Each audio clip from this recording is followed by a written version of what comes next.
Hello everyone, आज आपण ओल्या नारळाची बर्फी कशी बनवायची ते बघणार आहोत। चला तर मग रेसिपीला सुरुवात करूया। यासाठी ओल्या नारळाचे तुकडे मी मिक्सर मध्ये बारीक करून घेतलेले आहेत। आता गॅसवरती एक कढई ठेवून त्यामध्ये आपल्याला तूप ओतून घ्यायचे आहे। तूप हे 1 ते 2 चमचे ओतून घ्यायचे आहे। तूप वितळले की यामध्ये ओल्या नारळाचा किस ओतून घ्यायचा आहे आणि याला 2-3 मिनिट परतून घ्यायचा आहे। तुम्ही जर चॅनलवरती नवीन असाल तर चॅनलला लाईक, शेअर आणि सबस्क्राइब करायला विसरू नका। इथं मी ओल्या नारळाच्या मागे जे काळं कवच असतं ते काढून घेतलेलं आहे। फक्त आपल्याला इथं पांढरा शुभ्र नारळ घ्यायचा आहे, त्यामुळे आपली बर्फी पण एकदम पांढरी शुभ्र बनते। आता यामध्ये आपल्याला साखर टाकून घ्यायची आहे आणि साखर ही आपल्याला आपण जेवढ्या ओल्या नारळाचा किस घेऊ त्याच्या निम्मी साखर घ्यायची आहे। इथं मी गळवट वाटी ओल्या नारळाचा किस घेतलेला होता, त्यासाठी मी अर्ध्या वाटीपेक्षा थोडीशी कमी साखर घेतलेली आहे। आता ही साखर या ओल्या नारळामध्ये मिक्स करून घ्यायची आहे। यामध्ये तुम्ही वेलची पूड जरी टाकून घेतली तरीही चालेल। ओला नारळ आणि साखर या 2 साहित्यापासूनच आपली ही स्वादिष्ट बर्फी बनवून तयार होते।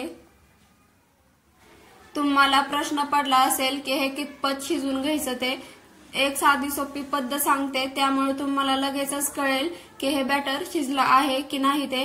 हे बॅटर आहे ना, त्या थोडासा गोळा हातावरती घ्यायचा आणि त्याचा गोळा तयार करून घ्यायचा। जर तो आपल्या हाताला चिकटला तर म्हणायचं आपलं हे बॅटर शिजलेलं नाही, आणि जर नाही चिकटला तर म्हणायचं आपलं हे बॅटर तयार झालेलं आहे।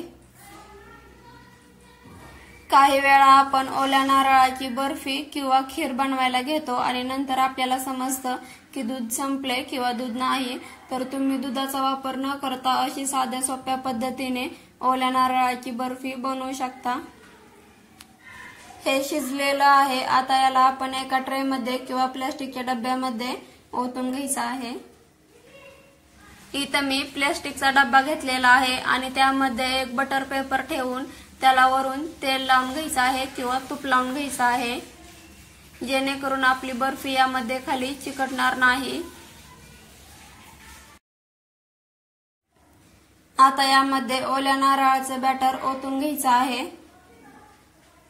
बर्फी बनवण्याची सगळ्यात सोपी पद्धत मी तुम्हाला सांगितलेली आहे आणि यासाठी जास्त साहित्यही लागत नाही। अगदी कमी साहित्यामध्ये एकदम मस्त अशी आपली बर्फी बनवून तयार होते।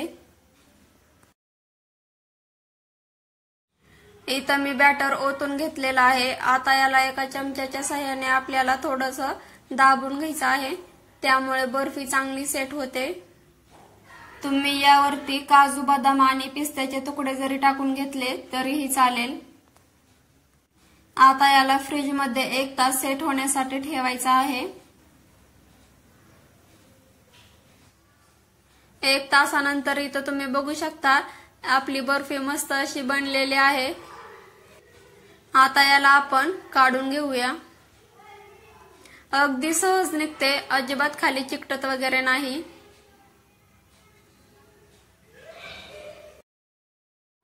यावरती जो बटर पेपर आहे तो आपल्याला काढून घ्यायचा आहे आणि बर्फी आता कट करून घ्यायची आहे। तुम्ही इथं बर्फी तुम्हाला हव्या त्या आकारामध्ये कट करून घेऊ शकता। तुम्ही इथं बघू शकता एकदम सहजपणे ही बर्फी कट होत आहे। आपली बर्फी एकदम मऊ लुसलुशीत बनलेली आहे। ही बर्फी एकदम स्वादिष्ट, कमी वेळेत आणि कमी साहित्यामध्ये बनवून तयार होते। बर्फी कट करून झालेली आहे। तुम्ही इथं बघू शकता किती मऊ आणि पांढरी शुभ्र अशी आपली बर्फी बनलेली आहे।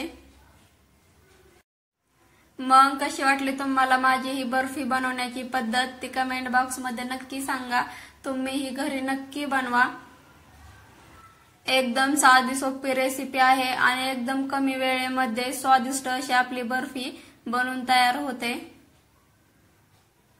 चला तर मग भेटूया अशाच एखाद्या स्वादिष्ट आणि खमंग रेसिपी सोबत।